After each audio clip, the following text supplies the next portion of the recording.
when you have a deceptive cadence in minor keys, then there's one other consideration that you want to be careful of. Let's take a look and see what happens. All right. We've got a deceptive cadence moving from 5 to 6. Let's build this 6th chord using the rules that we already know. Okay?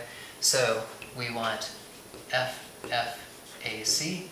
And remember, the rule for root movement by second is that the upper 3 voices must move in contrary motion. Okay, well, the bass is moving upwards. That means the upper 3 voices must move down.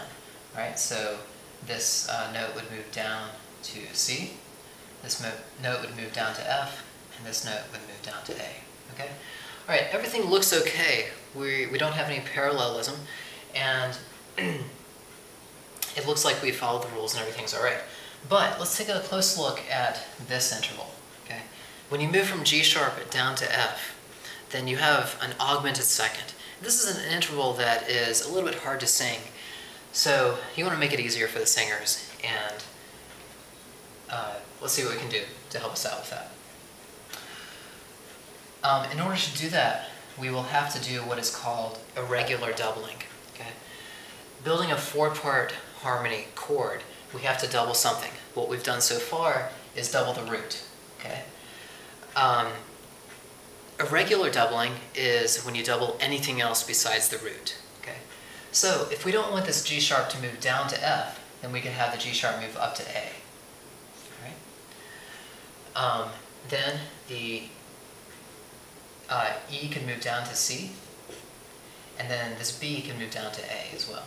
Okay? And what we've done here is double the A, okay, which is the 3rd of the chord. Okay? Since it's not the root, we simply call it irregular doubling. And again, the reason we're doing it is to make it a little easier so this G sharp doesn't have to go down to the F. It sounds a bit awkward, and it's also difficult to sing.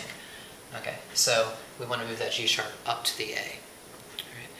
All right. The reason this only happens in minor keys is because, remember, we always use the major 5 chord.